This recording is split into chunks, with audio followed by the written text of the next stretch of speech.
Hey everyone, Jody Salerno coming to you today from Elite Firearms and Training here in Bridgeville. Hey, today I have a special guest with me, Luke Negron.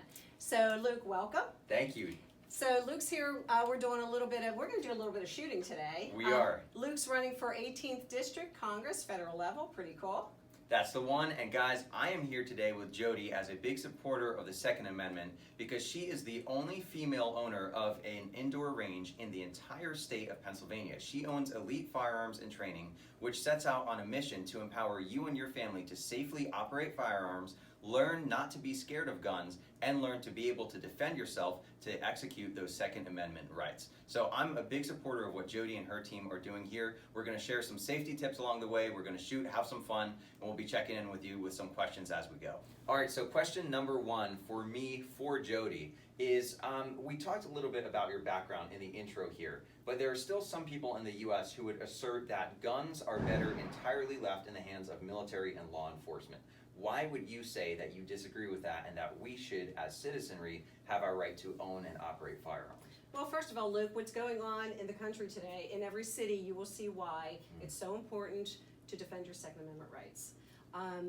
Secondly, and most importantly, you are your own first responder. The police are the second responders. Yeah. You know, according to the Department of Justice, the actual time it takes for the police to get to you is about 6 to 10 minutes. And that's also going to depend on where you are and the severity of the crime. So no one's coming to save you. You need to make sure that you can save yourself. Yeah, and something I would add on to that from my viewpoint is that today we see a lot of people on the left and the right having distrust for law enforcement. I support good cops, but it's kind of ironic that these same people who have distrust for law enforcement similarly want our only protection to be law enforcement. I believe that we should support good cops and we should support responsible citizens being able to defend themselves in those 6 to 7 minutes minimum that it takes for a crime to happen. Exactly. I mean, violent crimes happen a lot quicker than that. Yes. All right, question number two. My question is for you, Luke. Okay. So I already know your stance on gun control. If I didn't agree with it, you wouldn't be here. But what I'd like to know is, how do you intend to deal with the gun control lobbyists? Okay, so this is a really good question because lobbyists can be a very powerful force to lay pressure on a local representative. I think number one, we need to hold everyone to a similar standard, which is look at the raw data. Look at the data of how many lives have been saved by guns. Look at the data of, like you mentioned in our last question, how long it can take an innocent person to be defended by law enforcement. And then look at the data of how many illegal guns are used in crimes. Because if these illegal guns are used in crimes, that tells us gun control isn't going to solve that problem. All gun control is going to do is take those legal guns away from law-abiding citizens. Those illegal guns used in crimes, which are used in many crimes, are still going to be out there. So we need to hold the lobbyists and the political leadership to that same standard of saying, let's analyze the facts here. So that's really the first step I would take. The next step I'd say is simply constitutional based. We need to recognize that the U.S. Constitution is the law of our land. Our Second Amendment rights are not to be infringed upon, and then we need people who have a spine and who are willing to not budge off of that stance. All right, Jody, so a lot of people have been emotionally scarred by the fear of guns, and I think that the media is largely to blame for this. And what would you assert, though, to those people who say, banning guns would save lives? Don't you care about these lives? Shouldn't they be saved? How would you respond to those people and set them at ease and show them the truth? Well, my first answer would be education. Okay, so we would have to automatically then ban automobiles, ban matches, lighters, propane tanks. Yeah. We'd have to ban swimming pools. You know, what we do is we take time to educate people about the swimming pool. We teach people how to drive a car. We teach people not to play with matches. It's no different with a firearm. Excellent. Okay, question number three. This one's for you, Luke. All right. Okay, what is your stance, two-part question. What is your stance on abortion? And would you support legislation overturning Roe versus Wade? This is a really easy one. So my stance on abortion is that it is infanticide. And we see this not only in the womb now, but we see political representatives in Virginia actually talking about babies who have been delivered still being possibly allowed to die without treatment. So a baby who's not given medical treatment will die. Virginia is putting that on the table, and there's actual video evidence of this. So I think that's disgusting. And then overturning Roe versus Wade, yeah, I think there's a real case to be made that this was an overreaching of the courts. in the first place. Roe versus Wade was based on some fraudulent evidence, actually, if you look into the case. And I believe that this should, at the very least, be left up to states to decide. So we should absolutely overturn it, start saving lives. And the last thing I'd say here is that as someone of mixed ethnic heritage myself, abortion was started as black genocide. That's what it was intended to be. And we need to start owning that fact.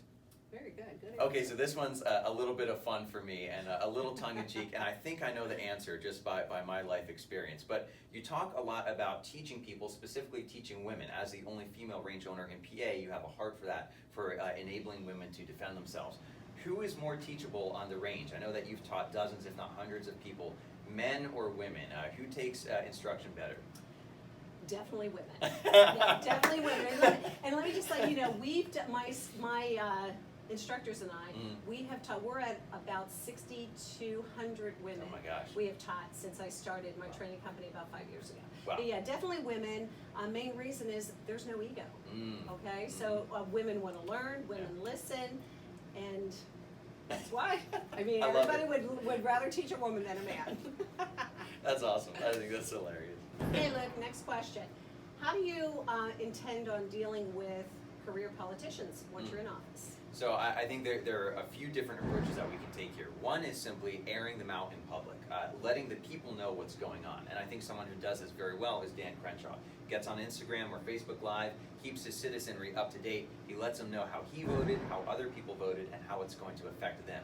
When citizens see that their elected officials who are supposed to represent them aren't doing a good job when they run off to DC, those citizens will be the ones to take action in the polling booth, right, when they vote in November. So I think that's one way to deal with them. Another way is simply to be public myself with my citizenry and to be held accountable there, because that's going to give me strength and a leg to stand on when I say, no, the people I represent, they don't agree with you. And you insiders who think that it's a joke to be a man of the people, to be a member of the working class, I don't think that's a joke. I know that you elitists who have been in power for decades on end, abusing your power, you think that this is okay. We don't think that's okay. That's something we need to be willing to say, and with the people behind me, that enables me to do that. So building that relationship between me and the citizenry of Western PA.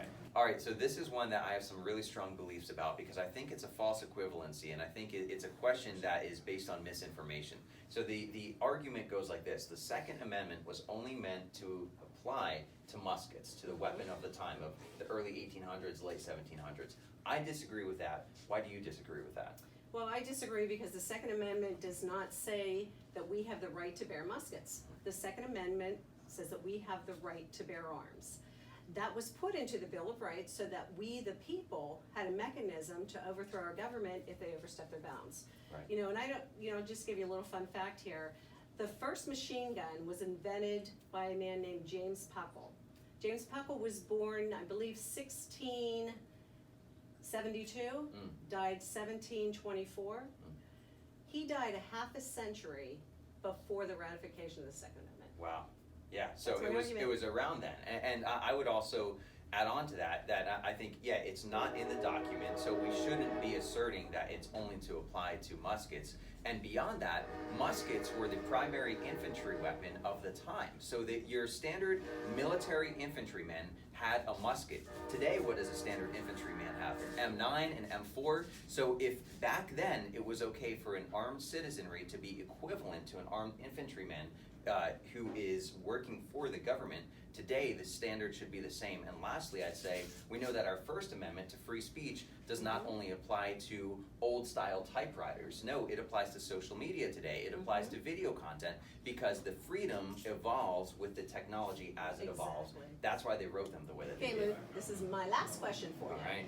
How do you plan on reforming the Veterans Administration and doing it, taking care of our vets better than Congress is doing now? Yeah, so I think there's a real problem with the VA right now, and we've seen this in some of the medical treatment that the veterans are receiving, or more precisely, are not receiving. And this has been a scandal for the last couple of years around the Trump election cycle. A lot of people were talking about it, and rightfully so. As an Air Force veteran myself, this means a lot to me, and something that I think is also not spoken about enough is our mental stability and our mental health. So we see that, for instance, in order to lower the suicide rates or the reported suicide rates of the military, what happened was suicides by guard members were taken out of the suicide rates. So it looked like they dropped, but that was an artificial drop. So we need more transparency in the way that our veterans are treated. And the last thing I'd say is that we need to prioritize our veterans, specifically those who are homeless or in need on the streets. I've traveled around the U.S. Every major city in the U.S. has veterans on the streets. They need to be given an opportunity to have health care and to have a roof over their heads to be provided because they sacrificed for us. And this needs to be prioritized above other initiatives like welfare and like illegal immigration. People want to give money to illegal immigrants before they give money to veterans. I think that's wrong, and these homeless veterans need our help. We should be willing to reach out to them first because they put us first. Okay, sounds good. We're gonna go back, we're gonna shoot a little bit. I'm so glad that you got to hear a little bit from Luke, hear his stance. 18th District, running for Congress, so excited. Yes, thank you. Awesome. All right, Jody, so most of my experience is with 22 small bore rifle. I used to compete with them nationwide in Texas and New Jersey and PA in high school. But I know that you have more experience with handguns. So what is your go-to carry gun? I'll tell you, mine is a Ruger LCP, not exactly the gun of a marksman. I really like how small and compact it is, though. It fits anywhere a wallet fits. What is your go-to carry gun and why? Well, let me tell you, I have a few of them. I have my summer gun, I have my winter gun, I have my fall gun. Makes sense. Yeah, because I mean, I would rather carry a full-size gun. I'm very petite, not really able to do that. In the summer, I go to my SIG P365, still small enough for me to conceal, but I can put a 10, 12, or 15 round mag in. Love it. I also take a Ruger LCP. You know, if I'm gonna go out and I'm gonna wear a thigh holster or something like that, that is the only gun I do the can thigh carry. holster. No, I'm just kidding. That is the only gun that I can carry. You know, I have a SIG P320, but I also love Springfields. Excellent. So I have a lot of Springfields. So for me, I have a lot of guns for different seasons. And for those who don't know, those different seasons in the fall and winter, you're obviously wearing heavier clothes, so you're able to conceal a lot better in a big ski jacket than you could in shorts and a t-shirt. So that's an excellent point. There's a little tip for you guys. Be mindful of what clothes you're wearing and what your imprint is showing. All right. Shots, I'm just going to take these off because no one's shooting in here right now. When we look at these shots, something that my shooting coach used to tell me is there's a difference between consistency and accuracy, right? So accuracy is, are you on the bullseye? Consistency is, how is your grouping? So it's actually better to have consistency when you're shooting than accuracy, because accuracy can be moved with the sights. So if you adjust the sights but you've got a great group, you can walk that group over based on, if you're always pulling left but your grouping is consistent, just walk that group over.